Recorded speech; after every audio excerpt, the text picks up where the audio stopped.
Estamos. Pues muy bien. Pues nada, compañeros, antes de empezar este conversatorio, pues disculparán una vez más, porque es nuestro deber hacer un llamado a toda la ciudadanía a ser responsables con las normativas de distanciamiento y el debido uso de las mascarillas.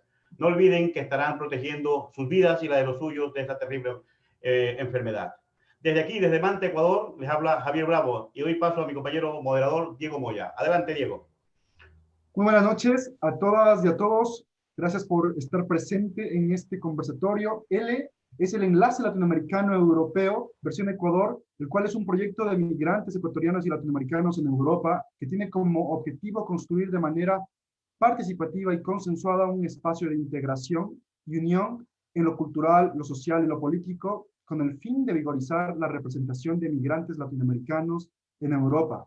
Él no podría ser posible sin todo el equipo que está detrás de esto, detrás de cámaras, detrás de bambalinas. Tenemos a Bélgica, que se encuentra desde Londres, que se encarga de la transmisión en las diferentes páginas web. Javier Bravo, que ha sido la primera persona que ha entrado en contacto con ustedes, que se encuentra desde Ecuador en Manta.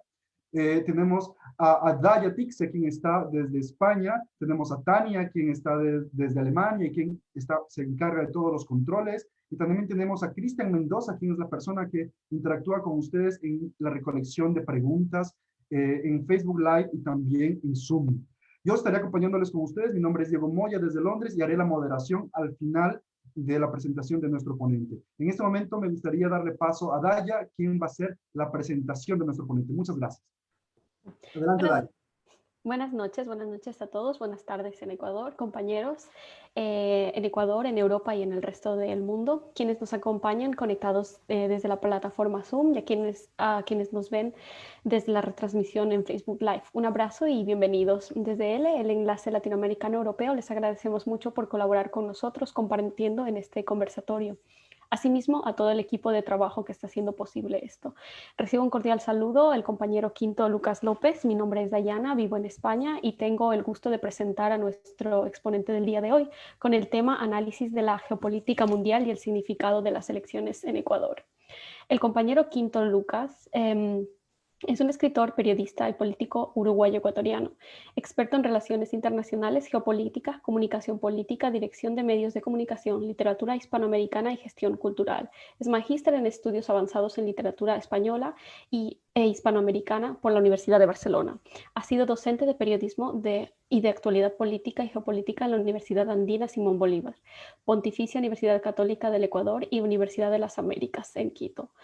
Conferencista en diversas universidades, instituciones estatales y organizaciones no gubernamentales y organismos internacionales. En cuanto a su vida política, desde muy joven estuvo vinculado a las luchas sociales. Como militante social y político latinoamericano, participó en las luchas de los trabajadores rurales sin tierra en Brasil en la década de los 80. Como intelectual, promovió la interculturalidad y plurinacionalidad. Estuvo en la resistencia al Plan Colombia y a la base de Manta y participó activamente en la elaboración de la Constitución de Ecuador del 2008 en los artículos referentes a la política internacional. Fue uno de los primeros en proponer a José Mujica como candidato a presidente de Uruguay en el 2007. Fue encargado de lograr los apoyos internacionales contra el intento de golpe de Estado del 30 de septiembre del 2010. Organizó la campaña internacional de concientización sobre esta acción y renunció a su cargo en el 2012. En 2013, llamado por el presidente de Uruguay, José Mujica, fue nombrado embajador itinerante de Uruguay para la CELAC-ALBA y la integración. Desde 2008 realiza consultorías y asesorías en política internacional, comunicación política, procesos editoriales y edición. Así también se dedica a la docencia, siendo profesor de literatura, comunicación política y comunicación internacional. Dicho todo esto, ahora le paso la palabra al compañero Quinto Lucas, recordándole que cuenta de 20 a 25 minutos para presentar su tema y 15 a 20 minutos para contestar las preguntas. Muy buenas tardes y tiene la palabra. Un saludo cordial, Dayana, Javier, Diego, Bélgica y a todos los compañeros y a todos los compañeros y compañeras del Enlace Latinoamericano Europa y del capítulo Ecuador. Es un gusto estar con ustedes y estar conversando en estas diferencias de horas entre el Ecuador y Europa. Y bueno, el tema que voy a hablar tiene mucha vigencia porque estamos en un cambio profundo en la geopolítica y bueno, las elecciones en Estados Unidos nos están marcando mucho, nos están hablando mucho de ese cambio geopolítico. Ya voy a ir ahí, pero para iniciar tengo que siempre iniciar con un tema histórico. Nosotros tenemos que ir al año 1990. En 1990 se había caído el muro de Berlín, se había roto la Unión Soviética y no se sabía qué iba a pasar con la Europa o con los países de la Europa que habían sido socialistas o que habían sido del bloque del socialismo real y qué iba a pasar con los estados, las naciones que habían pertenecido a la Unión Soviética y que ya no eran parte de la Unión Soviética y que se habían independizado y se estaba empezando a crear la comunidad de estados independientes. Después terminaría siendo la Federación Rusa y volviendo a la Rusia. Es importante aquel año 1990 porque justamente en ese caos que supuestamente era un caos porque era totalmente distinto a lo que había ocurrido anteriormente con dos potencias hegemónicas como Estados Unidos y la Unión Soviética. Entonces sí se veía como un posible caos. En 1990 se reúnen todos los presidentes y líderes de las distintas potencias, tanto de los países europeos como de Estados Unidos y de la Rusia que estaba surgiendo, de la Federación Rusa, para ver qué se hacía. Y entre distintos acuerdos, hay un acuerdo tácito que queda, que no está escrito en el papel ese del Acuerdo de París, porque fue en París la reunión, en que Estados Unidos no se iba a entrometer en las zonas de influencia de la nueva Rusia o de la Federación Rusa en ese momento, y Rusia o lo que estaba surgiendo no se iba a entrometer en la zona de influencia de Estados Unidos. Consideraban la zona de influencia de Estados Unidos toda la América Latina, que Estados Unidos siempre consideró algo así como su patio trasero, su zona de influencia se marcaba claramente en esas conversaciones. Y en Rusia se consideraba la zona de influencia, por un lado, las naciones esas que habían pertenecido a la Unión Soviética y por otro, los países que de alguna forma habían estado en el bloque socialista o en el bloque del socialismo real.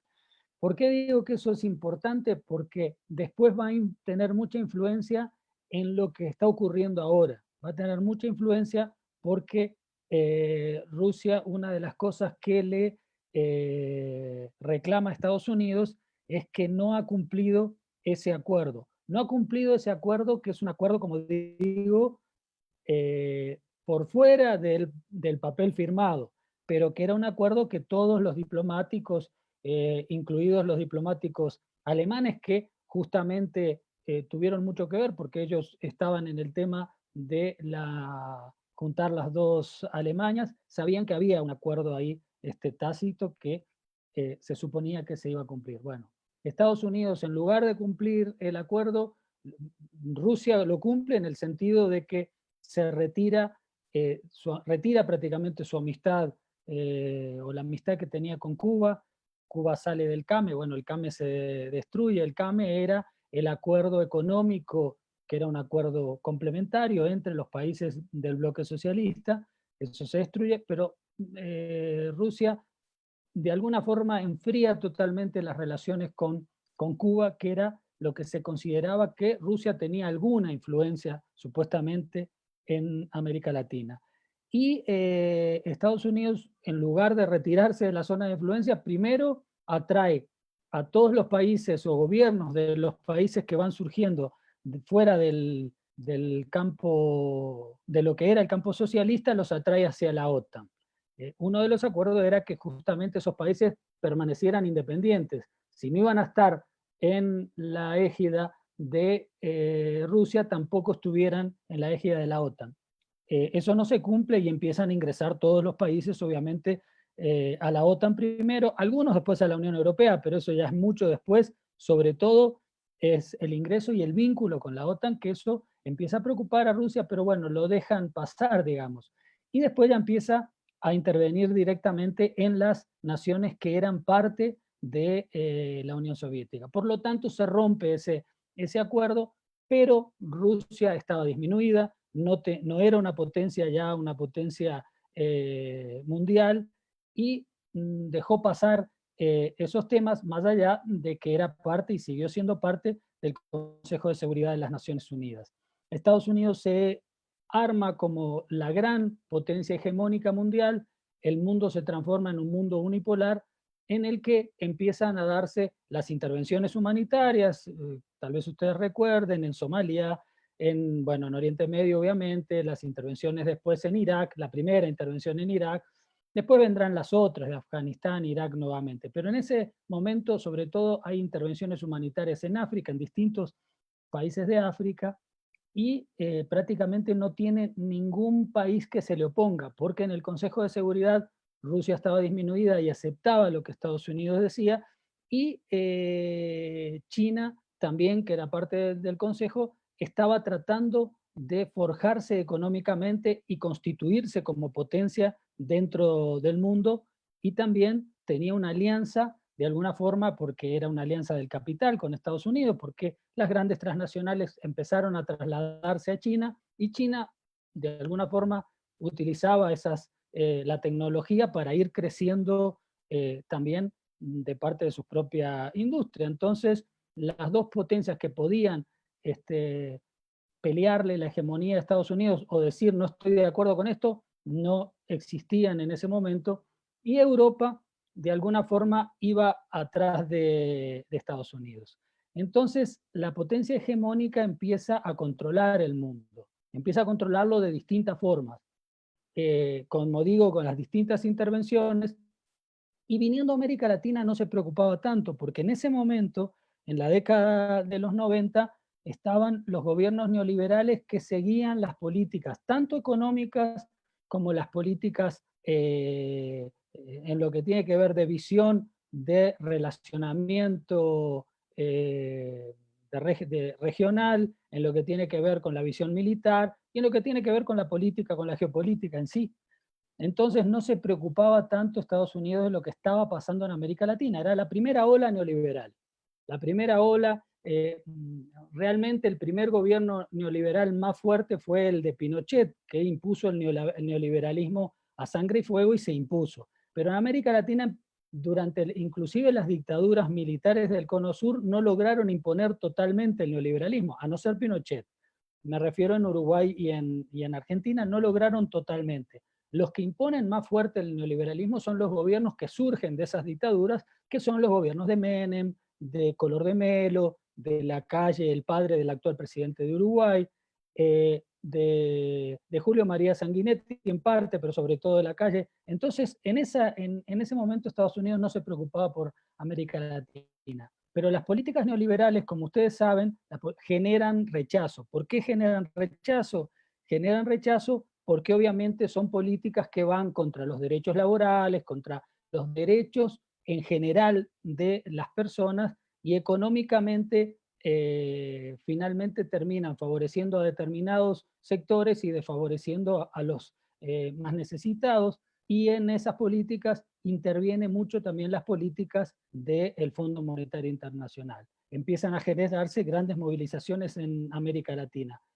Pero Estados Unidos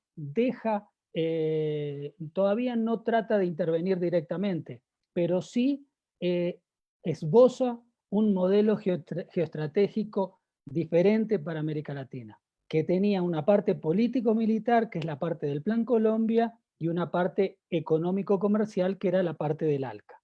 La parte del Plan Colombia se empieza a consolidar desde Colombia, pero tratan de intervenir en Ecuador, en Venezuela, en consolidar una alianza prácticamente político-militar que empiece a parar lo que ya empezaban a vislumbrar que podía surgir, que eran gobiernos progresistas, sobre todo con el ascenso de Chávez, que en principio no se veía como un gobierno progresista, pero que daba algunos indicios como que podía transformarse en un gobierno distinto, en un gobierno, digamos, contestatario al poder mundial y al poder de Estados Unidos. Sin embargo, seguía actuando sobre todo en Oriente Medio. Todo este plan geoestratégico, y es bueno tenerlo en cuenta, siempre tiene un componente fundamental, que es el componente de los recursos naturales, el componente sobre todo del petróleo. En Oriente Medio se interviene para controlar el petróleo, el comercio y la extracción de petróleo en general. En América Latina, el Plan Colombia tenía mucho que ver con eso. También controlar la extracción de petróleo y obviamente el comercio del petróleo. Entonces, todo el plan geoestratégico de Estados Unidos a nivel mundial tiene un componente siempre fundamental, que son los recursos naturales y en especial el petróleo en este sentido. También se daba lo mismo en África. Solo que empiezan a llegar los gobiernos progresistas y los gobiernos progresistas empiezan a cambiar las relaciones, ya empiezan a relacionarse de otra forma con Estados Unidos, empiezan a tener una soberanía internacional, del manejo internacional distinta, empiezan a gestionar o a gestar la integración latinoamericana de nuevo tipo, con el ALBA, la UNASUR, la CELAC, y empiezan a dialogar, digamos, con Estados Unidos de otra forma, ya no con la sumisión de los gobiernos neoliberales, sino con el respeto que le tenían a Estados Unidos, pero también imponiendo un respeto. Entonces, Estados Unidos se da cuenta que había empezado a perder lo que era su patio trasero. Primero fueron las grandes movilizaciones que liquidaron a los gobiernos neoliberales y después vienen los gobiernos progresistas. Entonces empieza a perder la influencia sobre su patio trasero, aquella influencia que le decía un gobierno, esta es la política, y el gobierno la seguía. Ya no era así. Los gobiernos no era que seguían las políticas de Estados Unidos. Entonces empieza a preocuparse, pero seguía siendo su mayor preocupación Oriente Medio y el norte de África, porque ahí están, en principio estaban los mayores recursos naturales, aunque obviamente que en Venezuela actualmente es donde están la mayoría es el país realmente que tiene mayores reservas de petróleo, pero en principio estaban las mayores reservas entre Oriente Medio y el norte de África. Siguen las intervenciones hasta que llega un momento determinado, que es un momento de quiebre entre las relaciones de estas potencias que habían firmado o que se habían puesto de acuerdo en aquel 1990 en París.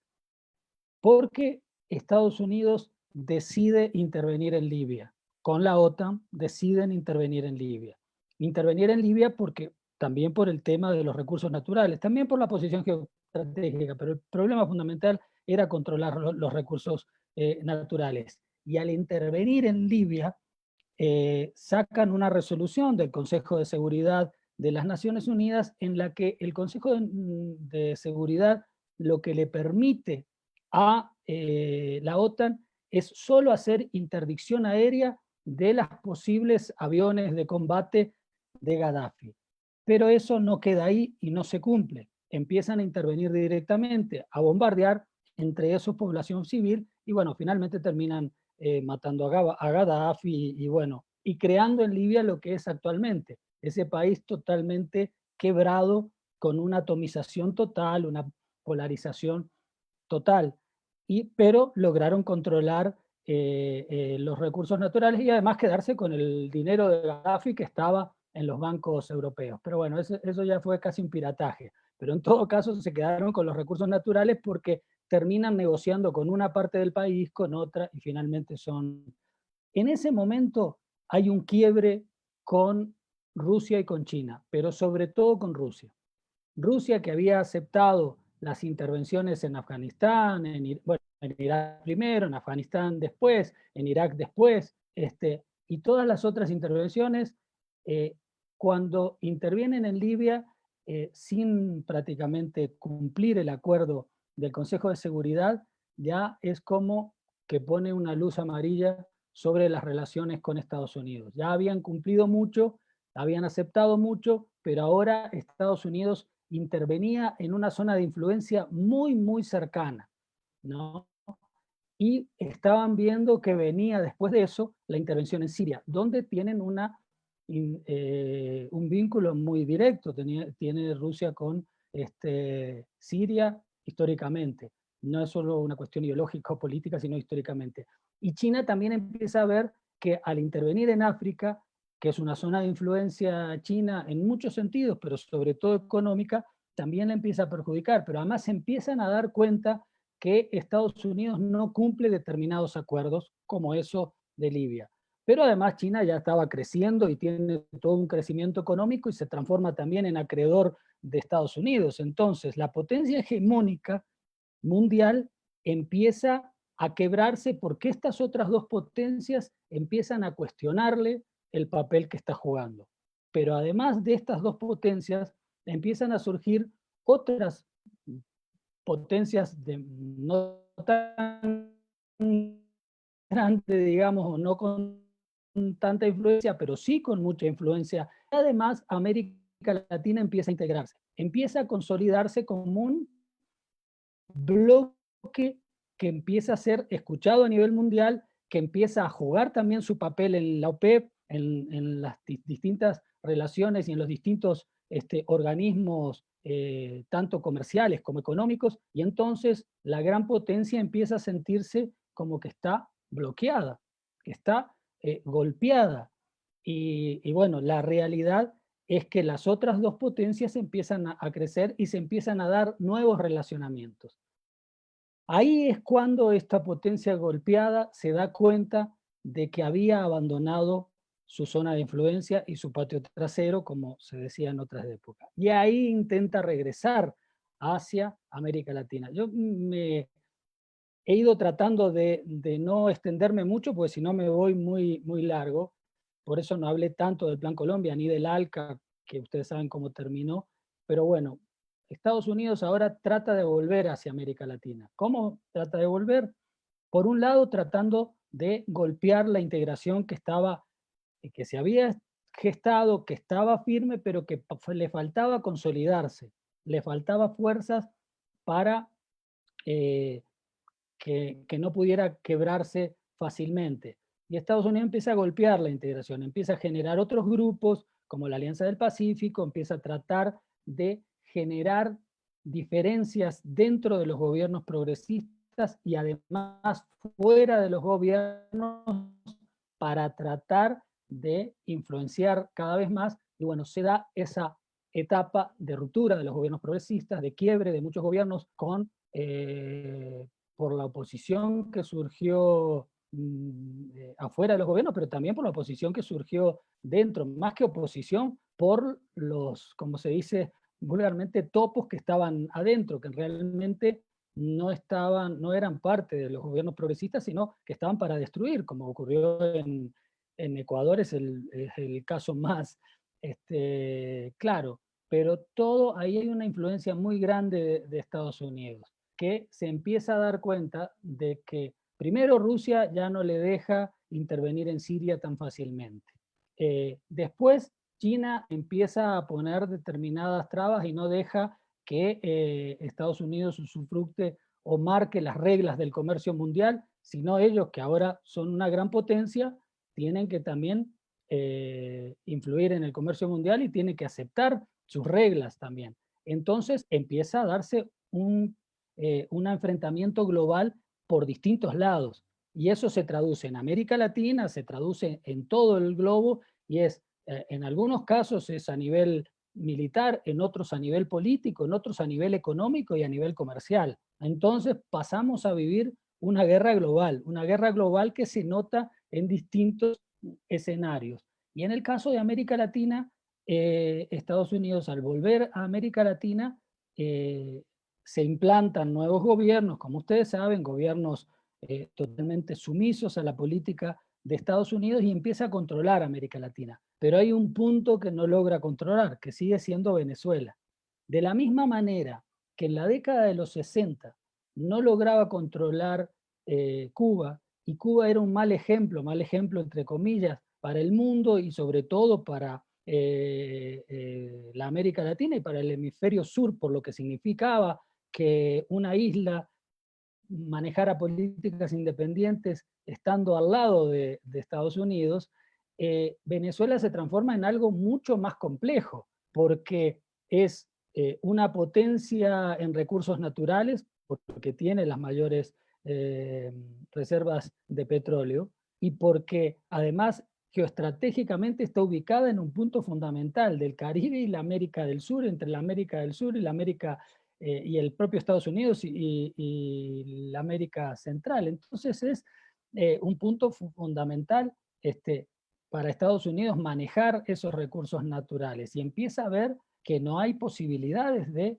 manejar eso, y entonces empiezan ya los bloqueos, los boicots, todo lo que significa el bloqueo económico, el pirataje, porque le empiezan a retirar dinero de distintos bancos a Venezuela, se apropian de sus gasolineras en Estados Unidos, le inventan un presidente muy loco porque no tiene ninguna representatividad, es una cosa muy loca porque Estados Unidos inventaba siempre algo que tuvieran alguna legitimidad. Esto no tiene ninguna legitimidad, pero sí sus aliados, Europa, van atrás y siguen todos en conjunto las políticas de Estados Unidos.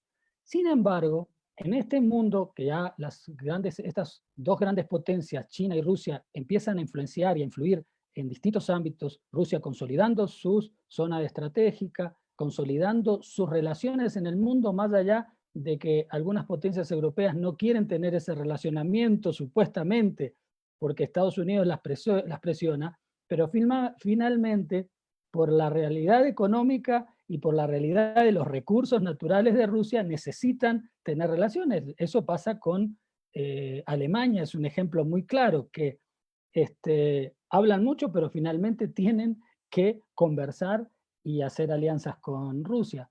Y por otro lado, todos tienen de alguna forma vínculos con China, más allá de que tengan temores porque saben que China es una competencia que es muy difícil de controlar para las grandes potencias. Y hay en esa realidad de un Estados Unidos que había perdido la hegemonía sobre su patio trasero, pero estaba empezando a retomarla con todas estas políticas, pero sí había dejado de ser la potencia hegemónica mundial porque China y Rusia se consolidan, porque hay otros bloques que se consolidan, porque el mismo BRICS entre Brasil, China, Rusia, la India, Sudáfrica, mostraba otras posibilidades, empiezan a darse cuenta de que están perdiendo la partida.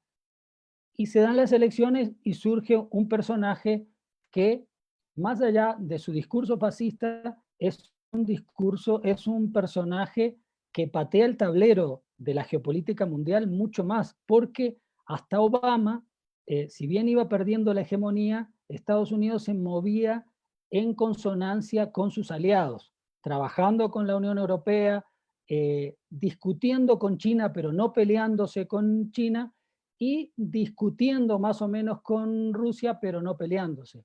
Llega un personaje que no viene de la política tradicional como Trump, y él sí empieza a romper con sus propios aliados.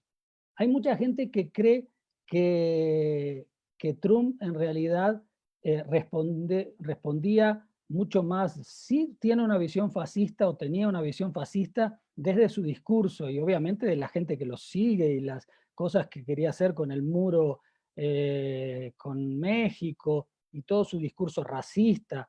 Esa es una realidad, pero a nivel de relaciones geopolíticas y geoestratégicas estaba rompiendo la globalización capitalista.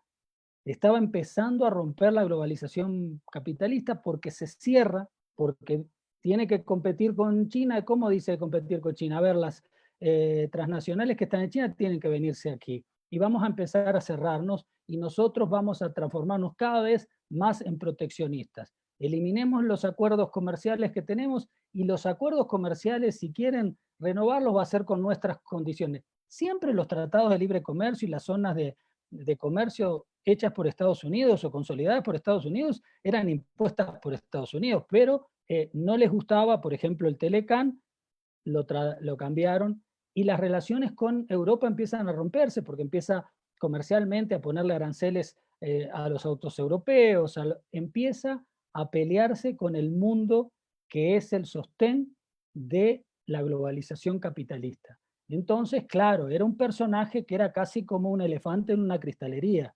Empezó a romper todo lo que estaba establecido, el mundo del capitalismo global.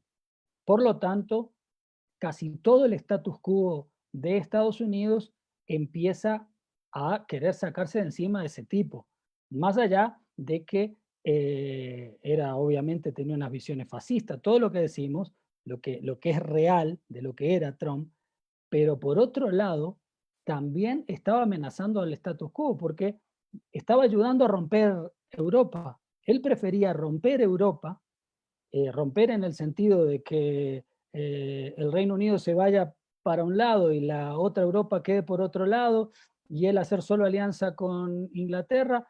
Él miraba el mundo como tratar de romper a los aliados. Obama y bueno, y los gobiernos demócratas y los gobiernos republicanos anteriores veían al mundo como sus aliados europeos a los que les imponían cosas, pero conversaban. Sus aliados chinos hasta por ahí nomás, en los que de alguna forma conversaban. Trump viene como un loco, pero no interviene como intervenía Obama, ni interviene en Siria, ni interviene en Ucrania, como también de alguna forma políticamente había intervenido Obama. Entonces es un personaje muy raro, y el mundo empieza a consolidarse como un mundo pluripolar, o sea, con varios polos y un mundo geoestratégicamente visto desde distintas zonas.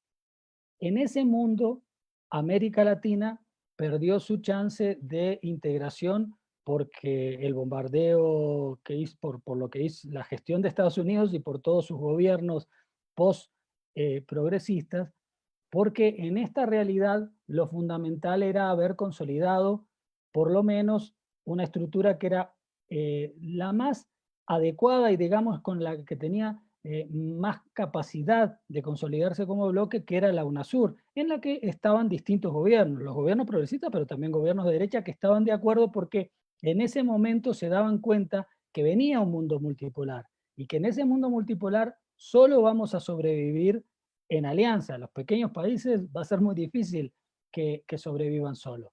Entonces ya no es el mundo bipolar de la Guerra Fría, no es el mundo unipolar y hegemónico de Estados Unidos, sino es un mundo que empieza a surgir, y en esa realidad, como digo, se encuadra América Latina. Y se encuadran todas las relaciones de América Latina. ¿Por qué todas las relaciones?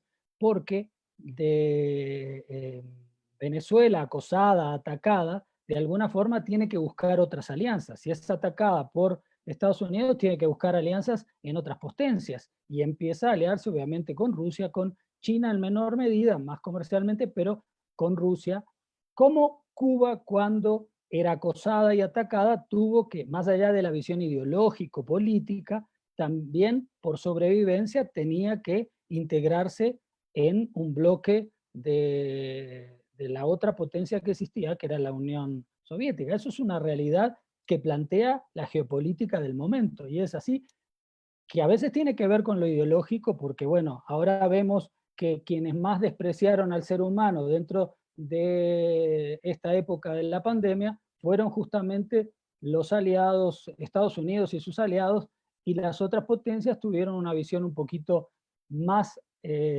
mirando por lo menos el ser humano, pero en realidad es mucho más que ideológico y político. Es una realidad que es de sobrevivencia de la geoestrategia mundial de cada, y a las potencias les sirve tener determinados aliados.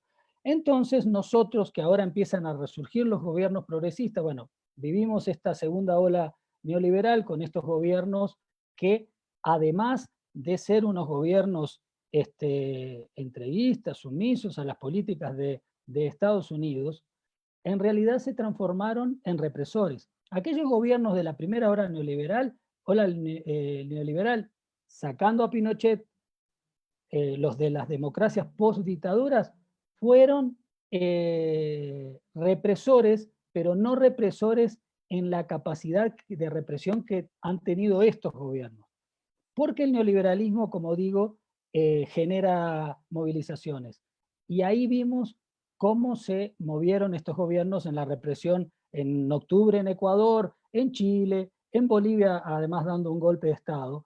Pero ante esa realidad, los pueblos empiezan a reponerse. Y en algunos lados pueden haber movilizaciones, en otros no. Viene la pandemia para posibles grandes movilizaciones en muchos países, pero genera corrientes electorales importantes. Bolivia, Chile, y bueno, en Ecuador se empieza a generar eso. Entonces, la realidad es que sin la integración, pero individualmente, los países latinoamericanos, sobre todo suramericanos, bueno, Argentina también está, México, cada uno con sus características, empiezan a retomar cierta independencia, cierta política de trabajar desde una mirada desde la región y desde una mirada desde el propio país. Y eso es lo que se empieza a jugar en las elecciones de Ecuador. Aquí hay dos modelos. Hay un modelo del pensamiento único, que es el pensamiento neoliberal. El pensamiento neoliberal, digo que es pensamiento único porque solo aceptan una mirada económica, solo aceptan una mirada política, y ahora vemos que solo aceptan también una mirada militar represiva. Y además solo aceptan una mirada social, cultural. Entonces, pensamiento único. Más allá de que se reúnan varios partidos para tratar de consolidarse, más allá que sean de derecha, de lo que sean, al ser neoliberales tienen un pensamiento único.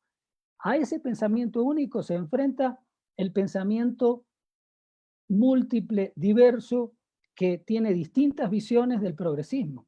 El progresismo es algo variado, no es la izquierda, es algo mucho más amplio, pero es un frente, el progresismo de alguna forma en todos los lados donde se consolida, son frentes que tienen pluralidad política, policlasismo, porque no es solo sectores populares o solo sectores medios, son distintos sectores, pero sí una visión humanitaria de tratar de consolidar políticas que no solo mejoren la realidad del país, sino que le den posibilidades de vida a la gente, porque ahora estamos en sobrevivencia. Entonces, ¿cómo darle posibilidades de vida con economías heterodoxas, con economías amplias, con esa pluralidad de tener en cuenta todas las diversidades? El progresismo es eso, es algo mucho más amplio que el pensamiento de izquierda o el pensamiento más socialista. Entonces, aquí estamos enfrentados entre eso, el pensamiento único neoliberal y el pensamiento plural del progresismo. Eso, de acuerdo a quien gane, si gana el pensamiento único neoliberal, se encuadrará dentro de las políticas de la égida de Estados Unidos. Si gana el progresismo tendrá una variedad y una capacidad de generar relacionamientos múltiples dentro de esta geopolítica mundial en la que hay varias potencias y en la que no hay que encuadrarse dentro de ninguna potencia, no es la época de la Guerra Fría, sino mantener el no alineamiento. El no alineamiento es tener la capacidad, la soberanía política para conversar con unos, conversar con otros, siempre manteniendo las posturas nacionales y consolidando, tratando de consolidar ese gran bloque latinoamericano o de América del Sur que nos consolide en el mundo, porque solos tampoco vamos, ninguna de los pequeños países vamos a terminar imponiendo nuestras condiciones. Necesitamos esa fuerza integradora. Vivimos un momento que esa es la disputa entre el pensamiento único y el pensamiento diverso, no solo en el Ecuador, sino a nivel mundial. Para ya ir terminando, en Estados Unidos, que es fundamental, porque sigue siendo, si bien se está creando todo este mundo multipolar, sigue siendo una potencia bastante hegemónica, no ultra hegemónica como lo era. Hay este cambio, se sacan de encima a este, entre comillas, loco para algunos, que creó un caos mundial dentro de la globalización capitalista, y viene un presidente que va a apostar mucho a el tipo de relacionamiento que tenía Obama, el mismo relacionamiento, tratar de ver cómo surge algunas heridas con China, pero obviamente esa disputa ya está marcada y van a seguir manteniéndose, porque es imposible que ahora se pueda mejorar las relaciones. Lo mismo pasa con Rusia, que van a ser unas relaciones de ida y vuelta, pero van a tratar de consolidar en América Latina formas de intervención o cooptación. Por eso puede ser, inclusive más allá de que al nivel de Estados Unidos, es importante porque de salir de un fascista a alguien que respeta las diversidades, a nivel de América Latina puede ser peligroso, porque es ese doble juego. Tendremos que ver si realmente Biden cambia las políticas de Obama y trata de relacionarse de igual a igual con América Latina y no como alguien que tiene que decirle lo que tiene que hacer América Latina. Por lo tanto, estamos en un momento muy complejo del mundo en el que las elecciones de Ecuador nos van a marcar hacia dónde vamos a ir. Hacia el no alineamiento, hacia el respeto de los países y de la libre determinación de los pueblos y de la independencia de los países, o hacia una sumisión directa con las políticas de Estados Unidos.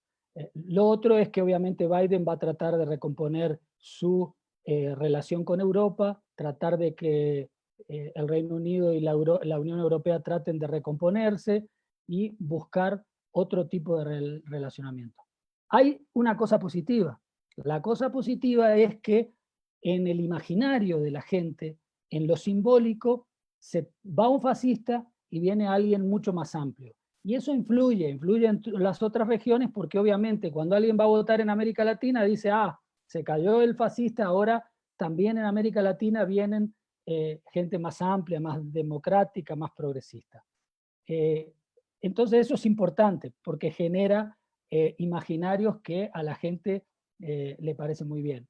Después, cuando se den las políticas, va a ser un poco más complicado el relacionamiento. Ojalá digo, y eso sí lo digo de corazón, más allá del análisis obviamente más objetivo, que Biden cambie las políticas y tenga un relacionamiento de respeto con América Latina y este mundo multipolar se empiece a sentar sobre la base del respeto a la libre determinación de los pueblos. Siempre un mundo multipolar tiene más posibilidades de ser más democrático, entre comillas, que un mundo en el que hay solo un gran hegemón.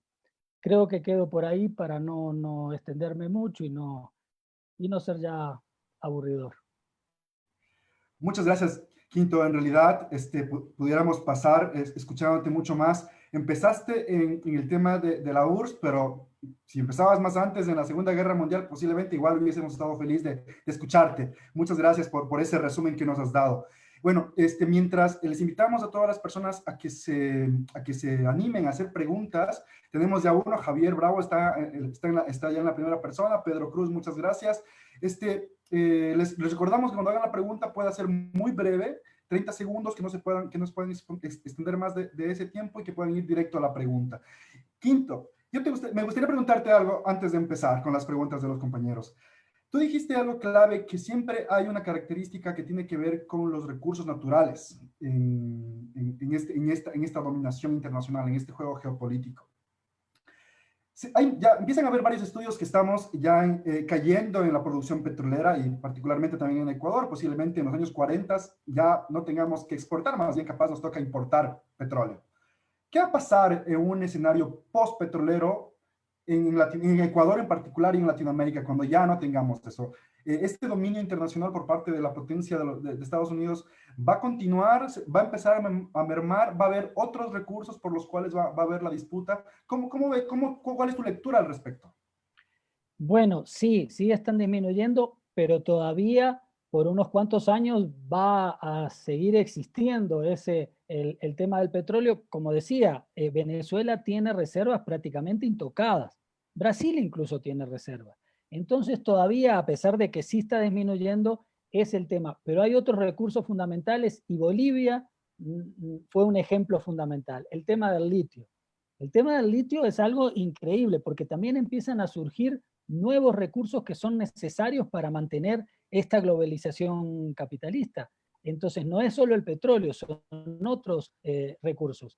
Y nosotros sabemos de Bolivia y sabemos de algunos países de África, pero quién sabe si no hay otras cosas que también, o otros países que tienen posibilidades de litio y nosotros no lo sabemos y las grandes potencias sí lo saben. Entonces la disputa está ahí, pero hay una disputa que es permanente, que es la disputa por el comercio mundial, el control del comercio mundial, que ese no es un tema de recurso natural, pero que va a mantenerse en la disputa mundial por lo que ha generado China.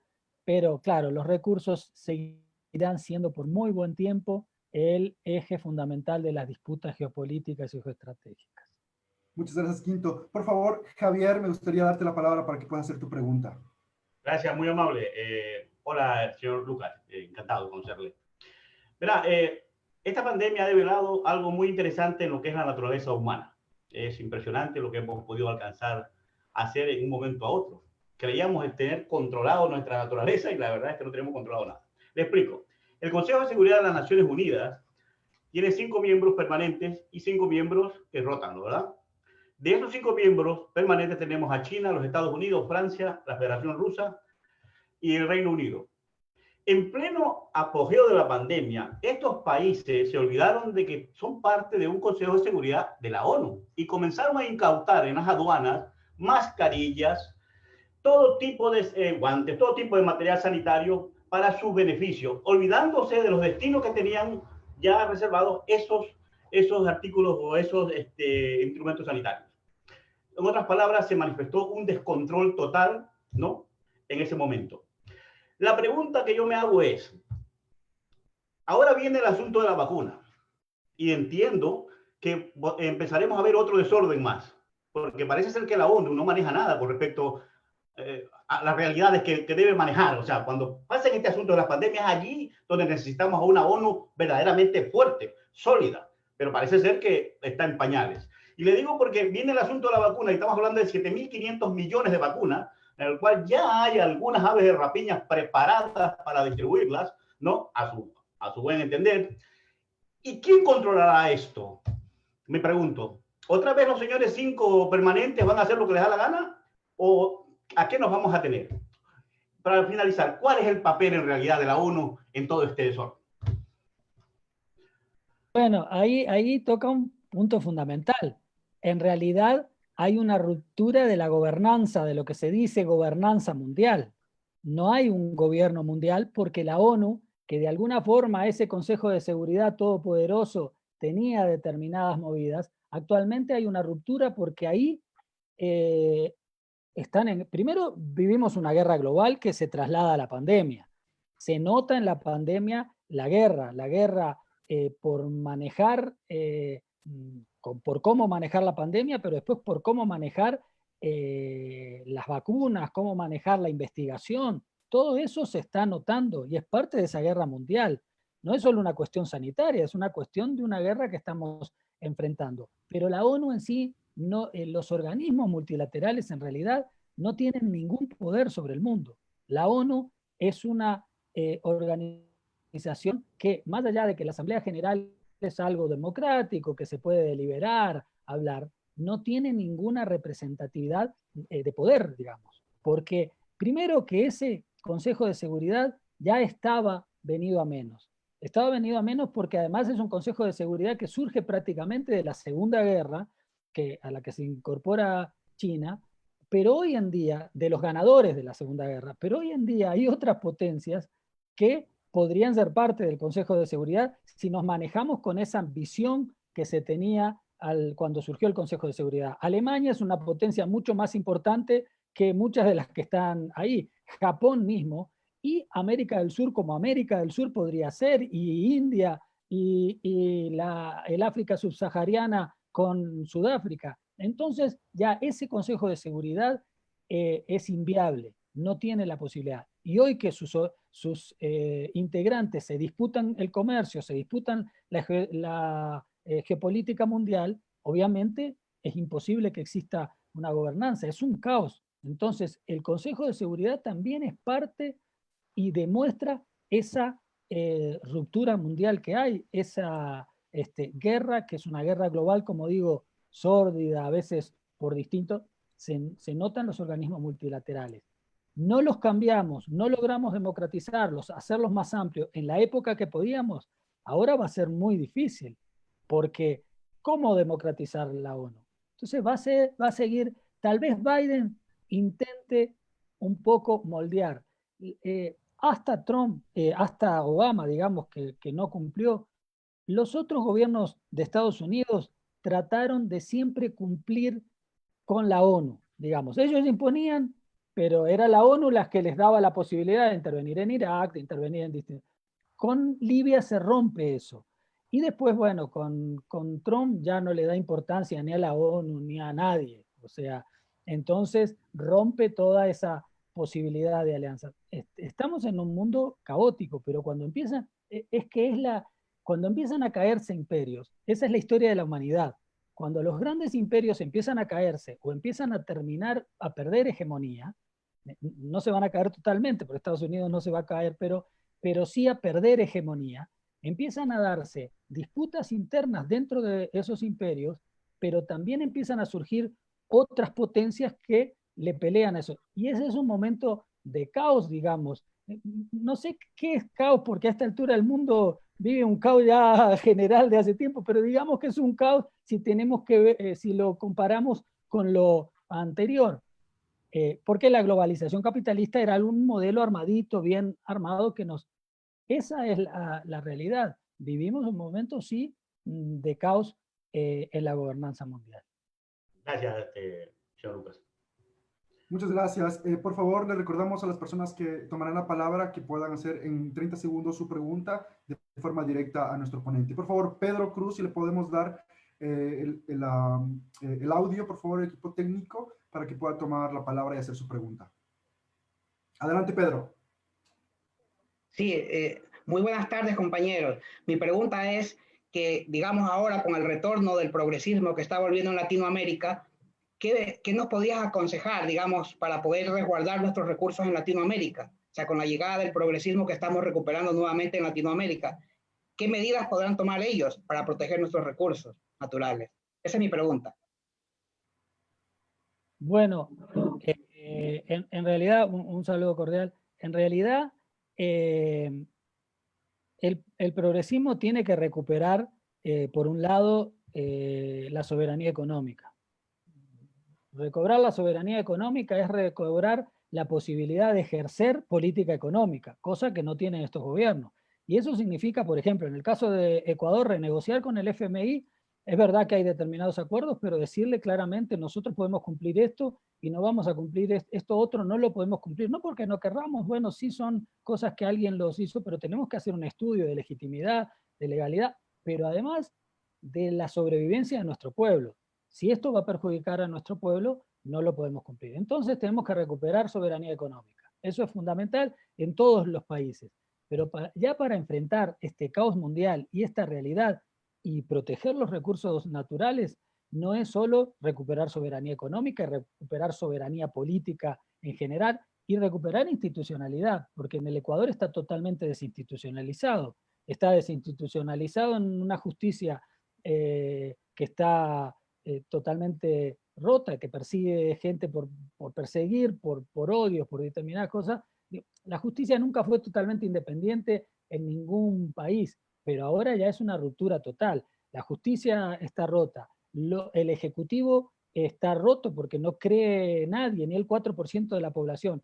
El legislativo también. Entonces tenemos una institución, y además hay una ruptura en la convivencia. Y eso se vio también en la pandemia. La pandemia fue algo exorbitante porque ahí vimos una crisis humanitaria y un desprecio por el ser humano.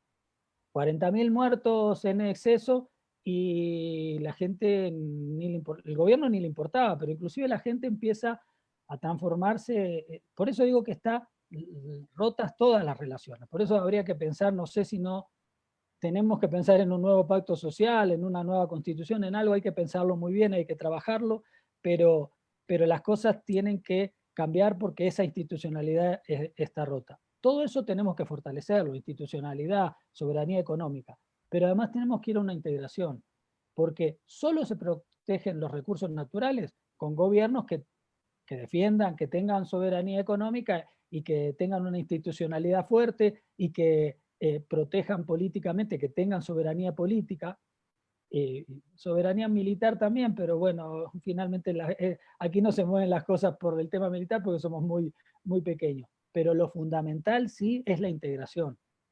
Solo con una integración, y esto no es solo una cuestión ideológica, es una cuestión de sobrevivencia de todos. Cuando existía UNASUR, se empezaron a consolidar algunas acciones importantes. Un Consejo de Seguridad que empezaba a esbozar una política de defensa distinta, no la política de defensa manejada desde Estados Unidos. Teníamos un Consejo de Salud que te daba la posibilidad de comprar medicinas en conjunto, de intercambiar profesionales de la salud. Durante la gripe porcina se vio esa capacidad, ahora nos hubiese servido mucho con el COVID. La integración de infraestructura, y eso no solo y obviamente la integración política en el sentido de que se actuaba en casos de intentos de golpe de Estado, pero también en casos de peleas o problemas que había entre países, sea por problemas limítrofes o políticos, Venezuela, Colombia, Chile, Bolivia, y no era que era una visión solo progresista de decir, a ver, como mi amigo Chávez, no, se trataba de llegar a acuerdos. Y esos gobiernos de derecha que estaban en UNASUR apoyaron todo. Después, cuando cambian las cosas, es que empiezan a salir de UNASUR, pero apoyaba Piñera, Uribe, todos esos, los gobiernos de Perú.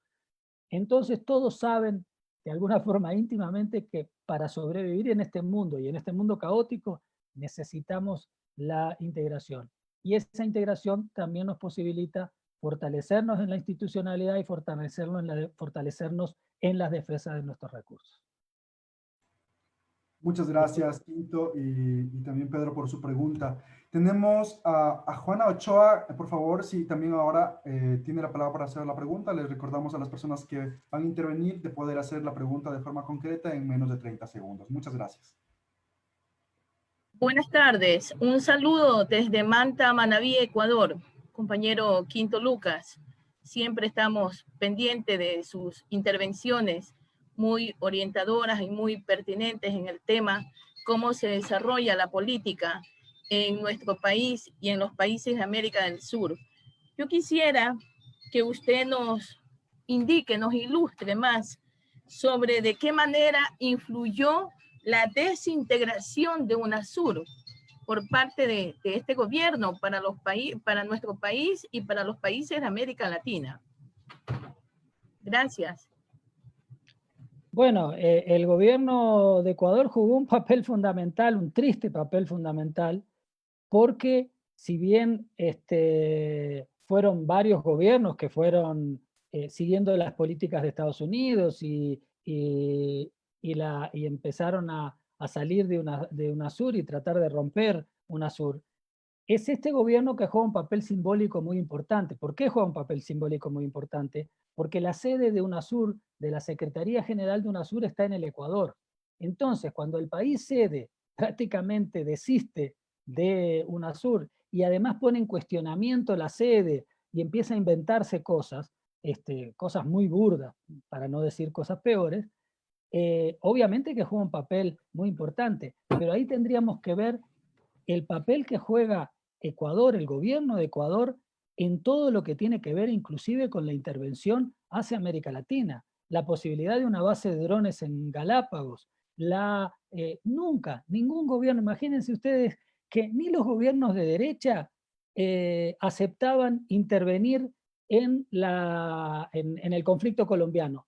Hablaban y hablaban contra esto, pero siempre movían el cuerpo y de alguna forma no se metían. Este gobierno prácticamente generó relaciones directas de inteligencia, de acciones conjuntas en la frontera, no solo con las Fuerzas Armadas de Estados Unidos, sino con las Fuerzas Armadas de Colombia, empezándose a vincular a un conflicto que todavía no se terminó a pesar de la paz. Y además empezándose a vincular con una posible intervención hacia Venezuela, porque es el otro momento que puede venir después. Yo no lo dije antes, pero lo que me preocupa de Estados Unidos es que el decrecimiento brutal que está teniendo, perdonen que a veces paso para determinadas cosas, pero es que me acuerdo, el decrecimiento brutal que tiene Estados Unidos lo puede generalmente Estados Unidos cuando ha tenido esos decrecimientos, esas crisis. ¿Cómo salió de eso? Con guerra. Yo tengo determinados temores en ese sentido, pero perdón que vuelva a lo mismo. Entonces sí, este gobierno fue lo peor que podría haber existido porque simbólicamente fue uno de los que golpeó más a UNASUR. Los otros gobiernos también, pero por todo lo que significa, como digo, no, ni hablar, realmente fue un papel nefasto. Muchas gracias, Quinto. Tenemos ahora una pregunta por parte de Pamela Dávila. Ella hace la siguiente pregunta, nos ha pedido que la leamos directamente. La candidata socialista en las elecciones de Estados Unidos, Gloria La Riva, considera que las relaciones internacionales de Estados Unidos realmente no cambiarán. ¿Cuál es su opinión, señor Quinto Lucas, al respecto? Bueno, yo creo que sí van a cambiar en las formas. No van a cambiar en lo profundo y en el sentido, más bien van a buscar otras formas de llegar a estos gobiernos. También creo que van a aprender porque de alguna forma van a intentar acercarse a determinados gobiernos. ¿Qué hacen los demócratas? Los demócratas se acercan a los gobiernos de América Latina tratando de convencerlos.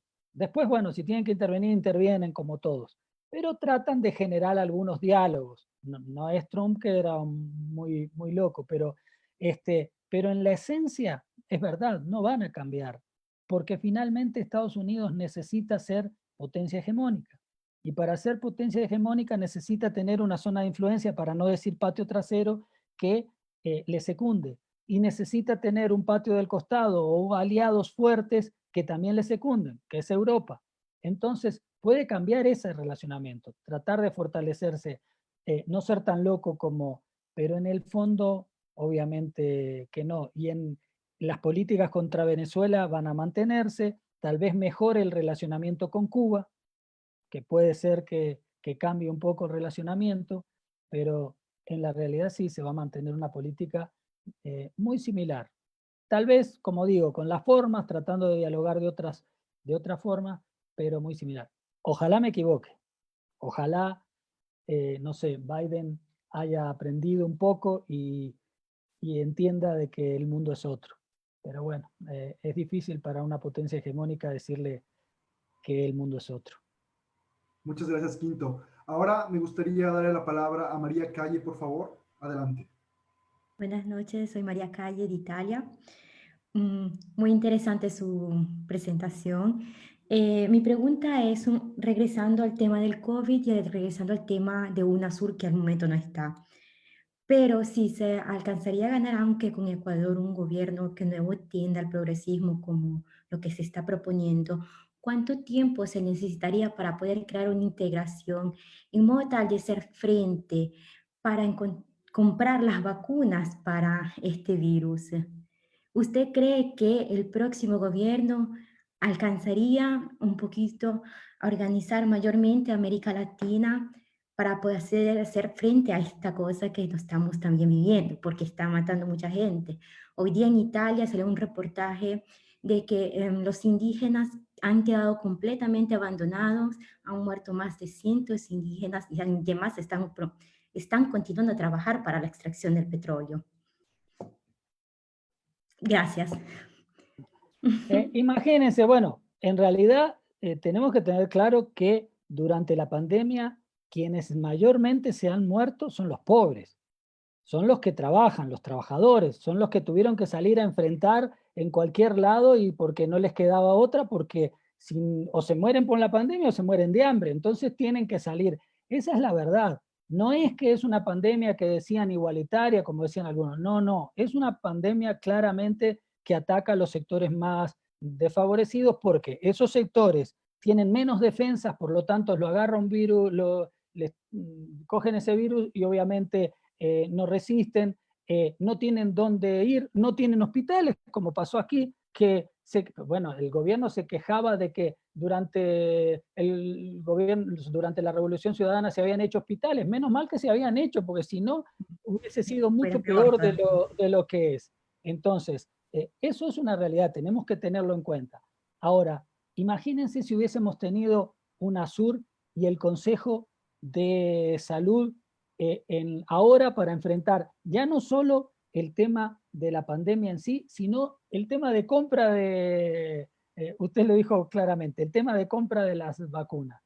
Hubiese sido otra historia, porque tienes otras capacidades, hasta porque finalmente las vacunas es parte de un comercio. Las grandes laboratorios son comerciantes como cualquiera. Entonces tienes distintas formas hasta de negociar con eso y hasta de hablar con los otros países, hasta de juntarse. Argentina y México están tratando de hacerlo.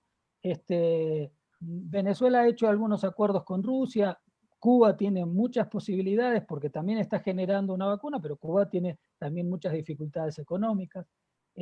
Yo creo que el gobierno de Ecuador puede trabajar mucho dentro de esa perspectiva, de volver a repotenciar la UNASUR, y una de las primeras tareas increíbles, además de las tareas económicas, que son muchas, es esto de cómo vamos a enfrentar la pandemia en conjunto, ya en conjunto, y cómo vamos a enfrentar el tema de la vacuna, y ojalá pueda ser en conjunto. Ahora, más allá de eso, Ecuador y el propio Andrés Arauz ya se están conversando para ver las posibilidades de acceder a las vacunas directamente, porque mientras no tengamos la integración, obviamente que tenemos que buscar fórmulas, cosas que no ha hecho este gobierno, obviamente, pero bueno, esa es la realidad. Pero si logramos consolidar en parte, y uno de los puntos fundamentales es cómo enfrentamos la pandemia y la pospandemia, sin duda.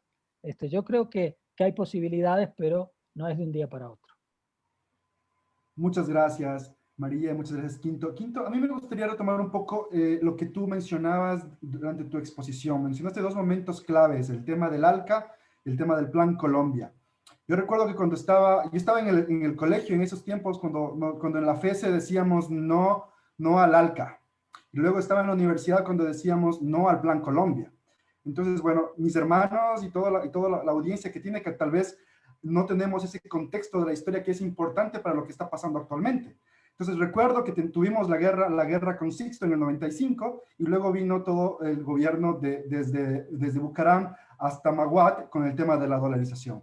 Me gustaría preguntarte, en base a ese contexto, ¿cómo ves tú, cuál fue la influencia real desde afuera, geopolíticamente? ¿Fue una cuestión doméstica? ¿Fue una cuestión bilateral con el Perú? ¿O también hubo un contexto geopolítico que vino también desde el norte?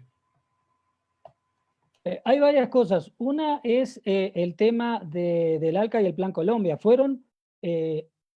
Estados Unidos tiene planes conjuntos. Una cosa es el tema geopolítico-militar que tenía que ver con el Plan Colombia, y el otro económico-comercial, que era el ALCA, pero era parte del fortalecimiento de la globalización capitalista, del libre comercio, de las posibilidades de usufructuar mercados más fácilmente, los mercados latinoamericanos, desde el ALCA, que no se consolidó, y del Plan Colombia, que en parte se consolidó por la presencia en Colombia, pero en parte no, porque Ecuador, como digo, finalmente no lograba instrumentalizarse a ese plan.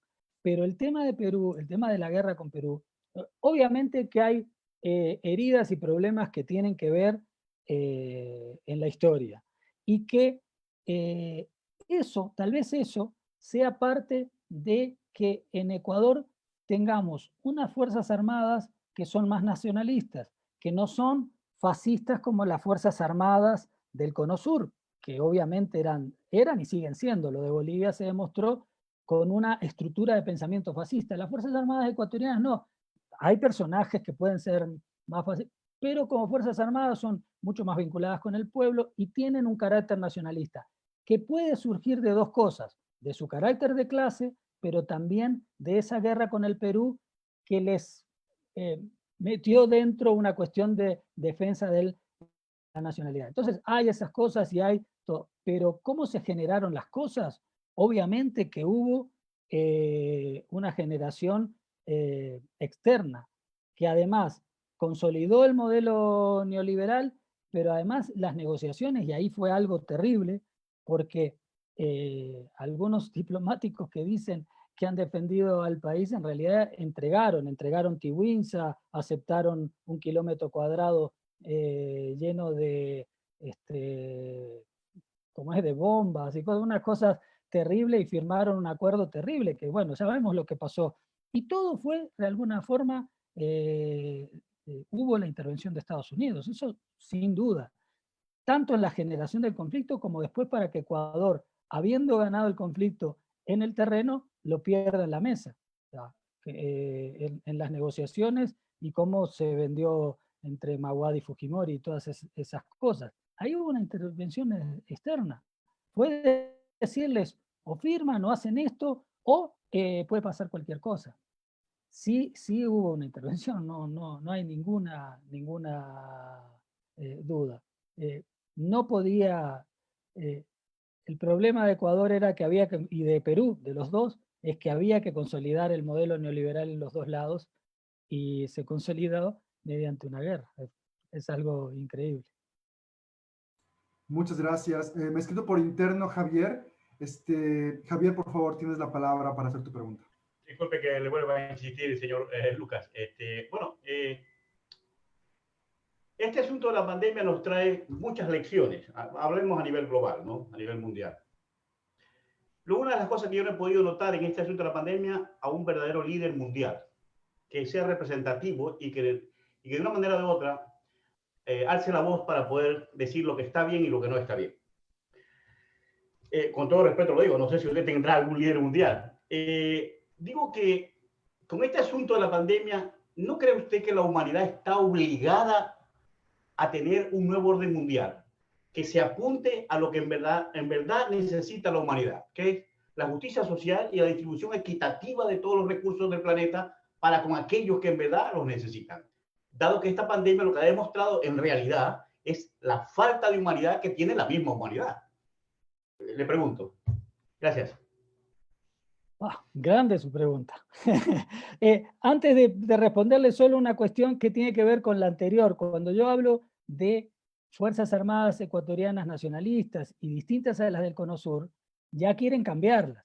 Y por eso quieren integrarlas en la represión a la gente, como lo que quiere hacer el ministro actual de Defensa. Y en octubre se vio cómo trataron de impulsarlas y las mismas Fuerzas Armadas no aceptaron esa represión y fue la policía la que reprimió. Entonces, hay que tener en cuenta eso porque quieren cambiar el pensamiento de las Fuerzas Armadas. Tenía que ver con el tema anterior. En lo que usted, sin duda, yo sigo y sostengo, y creo que los jóvenes, en realidad los jóvenes en general, digo, yo no soy joven, pero digo, los jóvenes saben que el mundo ha naufragado, o sea, estamos en un naufragio. El naufragio del Mediterráneo, de tantos muertos, de los migrantes muriéndose ahí, de los niños muriéndose, es la mejor imagen de lo que es el mundo hoy. Hay un naufragio, no es solo la gobernanza, el comercio y todo, hay un naufragio en el sentido humano, en el sentido del relacionamiento humano y del respeto por el ser humano. La pandemia nos pone de manifiesto eso. Hay un desprecio por el ser humano.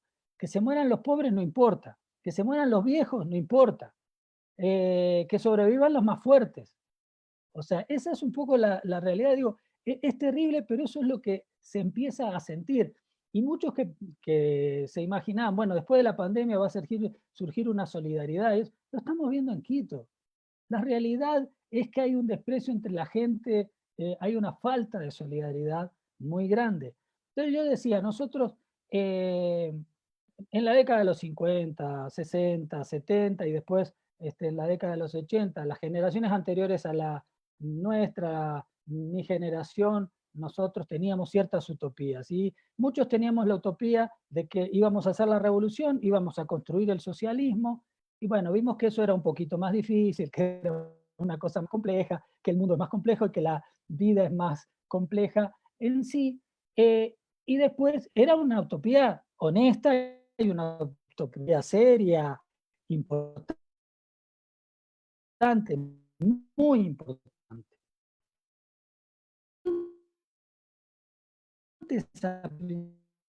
En la década, en las primeras décadas del años de la masacre del 15 de noviembre en Guayaquil.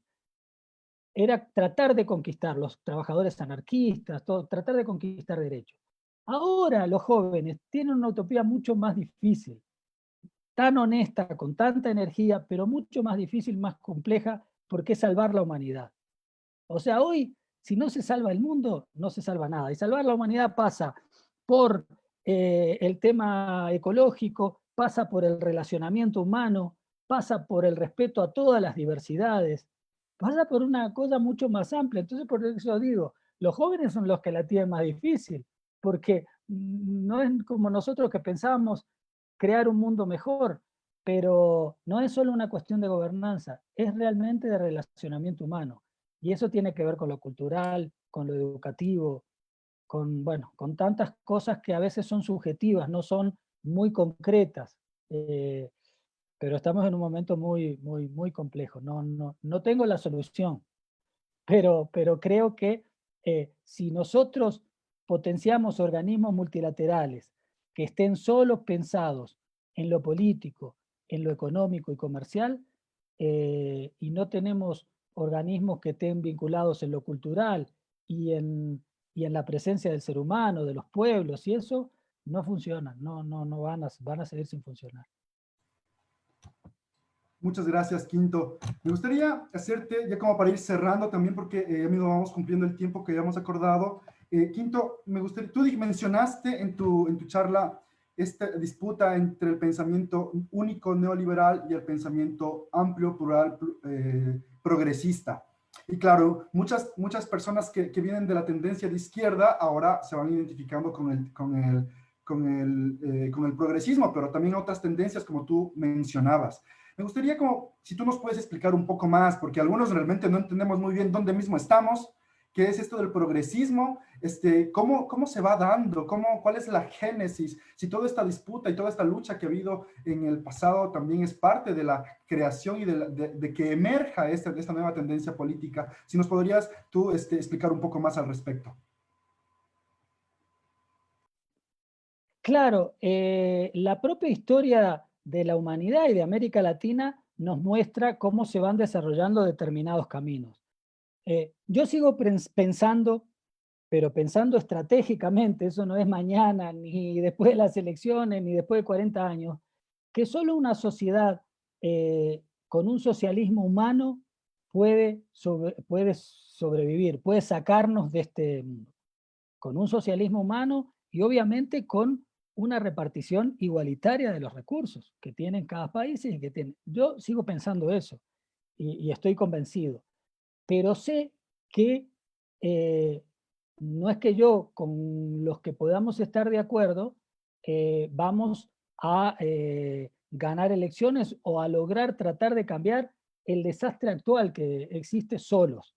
Y ahí surge el tema del vínculo del progresismo, en los que hay gente de izquierda, muchísimo más a la izquierda, sectores que piensan en el comunismo, en el socialismo, sectores de centro y sectores de centro, inclusive centro derecha, que lo que se propone es, a ver, estamos en una situación límite. Estratégicamente todos podemos tener determinadas visiones, pero aquí hay que salir de esta situación límite y ni unos ni otros solos pueden salir. No se puede salir ni solo desde los sectores populares, por eso tiene que haber un policlasismo y una alianza de clases que va más desde los sectores populares a las clases medias y a determinados sectores también burgueses, pero que tienen una visión mínima por el ser humano, que dicen, bueno, acá es necesario una salud que llegue a todos, que es necesario una estabilidad político-social, porque además hasta a mí, hasta a él burgués le sirve, porque dice, yo también vivo mejor, ¿no? Estos trogloditas que lo que quieren es captar todos los recursos. Entonces es una visión humana de decir, cambiamos las cosas en un conjunto, apostamos a la salud, a la educación, a consolidar un país distinto y con una diversidad, con un respeto a la diversidad. Cuando hablo de diversidad es diversidad geográfica, todas las diversidades, diversidad étnica, diversidad sexual, diversidad, todas las diversidades que ahora surgen en un mundo que es un mundo distinto, es un mundo mucho más complejo del que teníamos antes. Entonces tenemos que entender esas diversidades. El viejo Pepe Mujica lo entendía muy bien en el Uruguay, por eso tiene esa capacidad de amplitudes y eso. Eso es un ser progresista, un ser que viniendo de un pensamiento claro, estratégico, socialista, dice, en este momento tenemos que consolidar alianzas que pongan por encima la consolidación de un mundo mejor de sobrevivencia a los sectores que están por debajo de la sobrevivencia. Hoy en Ecuador, ¿qué necesitamos? Necesitamos que la gente pueda sobrevivir y vivir, ya sobrevivir, no, vivir, que pueda vivir. Entonces tenemos que darle a los sectores populares la posibilidad de que vivan, de que tengan la... Después iremos mejorando, obviamente, más. Eso es una visión progresista del mundo, que además tiene que ver con ir progresivamente mejorando. Algunos esperamos y aspiramos a que lleguemos a un mundo socialista, pero tampoco somos ingenuos. Sabemos que mañana no lo vamos a tener ese mundo socialista. Y si seguimos esperando que nos caiga del cielo, la gente se sigue muriendo de hambre. Y no podemos. Esa es un poco, es la visión. Hay otras cuestiones más teóricas y eso, pero en la realidad es eso. Muchas gracias, estimado Quinto. Te agradecemos mucho por tu tiempo, por todo este conocimiento compartido. Tus últimas palabras, tu mensaje, nos gustaría escucharte antes de despedirnos. Bueno, no, un saludo fraterno a todos los compañeros, compañeras, amigos y amigas. Me encantan estas charlas porque además tenemos visiones de los dos lados. Ese es el mundo que vivimos. O sea, estamos de este lado y estamos también del otro lado. De la misma forma que ustedes están ahí, yo también tengo una hija en España y sé que comparte esas mismas inquietudes y que también es, yo sé lo difícil que es para un latinoamericano joven entender ese otro mundo y cómo se... Y bueno, eso es lo que hay en este momento y bueno, yo realmente me encantan estas conversaciones. Muchas gracias a ustedes más bien y un saludo fraterno para todos y todas. Muchas gracias, Quinto. Agradecemos a Quinto Lucas por su ponencia. También agradecemos a toda la comunidad migrante que se ha conectado a este enlace latinoamericano europeo en Europa, en el Reino Unido y en todo el mundo. Y obviamente a todas nuestras familias que también nos siguen semana a semana en Ecuador y en Latinoamérica. el Enlace Latinoamericano Europeo versión Ecuador, es un proyecto de migrantes ecuatorianos y latinoamericanos en Europa, que tiene como objetivo construir de manera participativa, consensuada, un espacio de integración y de unión en lo cultural, en lo político y en lo social, con el fin de vigorizar la representación de migrantes latinoamericanos en Europa y en el Reino Unido. Les comentamos que la próxima semana tendremos a Pedro de la Cruz, con el tema La cosmovisión indígena en la política del Ecuador. Será una muy buena oportunidad para poder comprender y entender todo el fenómeno social que estamos teniendo en Ecuador desde el movimiento indígena y también desde la política que se va dando, desde la coyuntura actual en el país. Les invitamos a todas las personas a seguirnos en las redes sociales del Enlace Latinoamericano Europeo. Agradecemos a todas las redes sociales que han retransmitido este conversatorio y también les damos muchas gracias a todas las personas que están en la plataforma Zoom. Muchas gracias, nos veremos la próxima semana. Que estén muy bien, bye bye. Gracias, Quinto.